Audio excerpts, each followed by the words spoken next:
नमस्ते दोस्तों, स्वागत है आपका हमारे चैनल सत्य स्तंभ पर। आज हम बात करने जा रहे हैं देश के सबसे चर्चित और संवेदनशील मामले में से एक उन्नाव रेप केस की।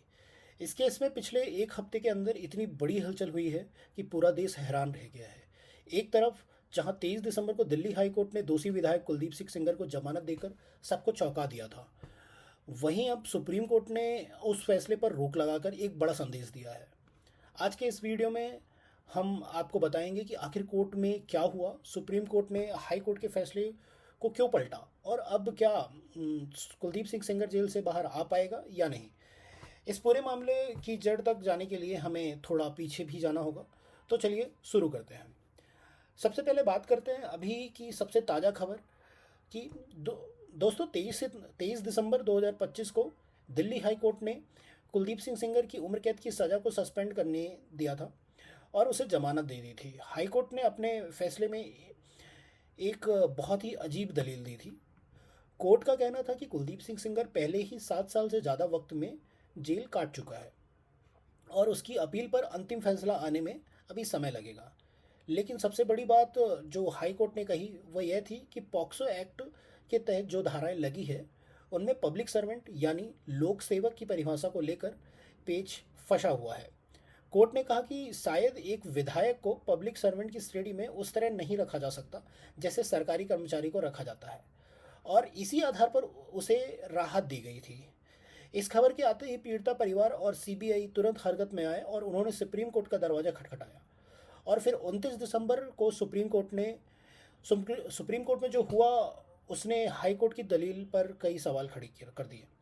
सुप्रीम कोर्ट ने जस्टिस सूर्यकांत और जस्टिस उज्जवल भैया की बेंच ने इस मामले की सुनवाई की। सुप्रीम कोर्ट ने हैरानी जताते हुए पूछा कि यह कैसे हो सकता है कि एक पटवारी और एक कांस्टेबल या एक छोटा सरकारी बाबू तो पब्लिक सर्वेंट माना जाए, लेकिन जनता द्वारा चुना गया विधायक पब्लिक सर्वेंट ना हो। सुप्रीम कोर्ट ने साफ कहा कि यह कानून की व्याख्या का बहुत बड़ा सवाल है जिस पर गहराई से विचार करना जरूरी है। इसलिए सुप्रीम कोर्ट ने तुरंत प्रभाव से दिल्ली हाई कोर्ट के जमानत वाले आदेश पर स्टे यानी रोक लगा दी है। इसका सीधा मतलब यह है कि हाई कोर्ट का फैसला अब लागू नहीं होगा और सेंगर को जो राहत मिली थी वह छीन ली गई है। दोस्तों, यह केस सिर्फ एक कानूनी लड़ाई नहीं बल्कि एक सत्ता और ताकत के दुरुपयोग की एक खौफनाक कहानी है। अगर आपको याद नहीं है तो चलिए थोड़ा फ्लैशबैक पे चलते हैं और समझते हैं कि यह मामला इतना गंभीर क्यों है। यह कहानी शुरू होती है जून 2017 में, जब एक उन्नाव की एक नाबालिग लड़की के आरोप लगाया कि विधायक कुलदीप सिंह सेंगर ने नौकरी दिलाने के बहाने उसे अपने घर बुलाया और उसके साथ रेप किया। उस वक्त सेंगर सत्ताधारी पार्टी का विधायक था, इसलिए शुरुआत में पुलिस ने उसकी रिपोर्ट नहीं लिखी। मामला तूल तक पकड़ा जब अप्रैल 2018 में पीड़िता ने यूपी के मुख्यमंत्री आवास के बाहर खुद को आग लगाने की कोशिश की। इसके बाद जो हुआ उसने इंसानियत को शर्मसार कर दिया। पीड़िता के पिता को पुलिस में आस्म एक्ट के झूठे आरोप में गिरफ्तार कर लिया। कस्टडी में उन्हें इतना पीटा गया कि उनकी पुलिस हिरासत में ही मौत हो गई। इस आरोप में भी कुलदीप सिंह सेंगर का नाम नहीं आया, लेकिन सेंगर का खौफ यहीं तक नहीं रुका। जुलाई 2019 में जब पीड़िता अपने वकील और परिवार की महिलाओं के साथ कार से जा रही थी तो एक ट्रक ने उनकी गाड़ी को जोरदार टक्कर मारी। उस ट्रक की नंबर प्लेट पर कालिख पुती हुई थी। इस एक्सीडेंट में पीड़िता की चाची मौसी की मौत हो गई और पीड़िता खुद जिंदगी और मौत के बीच झूलती रही। तब सुप्रीम कोर्ट ने दखल दिया और सारे केस लखनऊ दिल्ली ट्रांसफ़र कर दिए।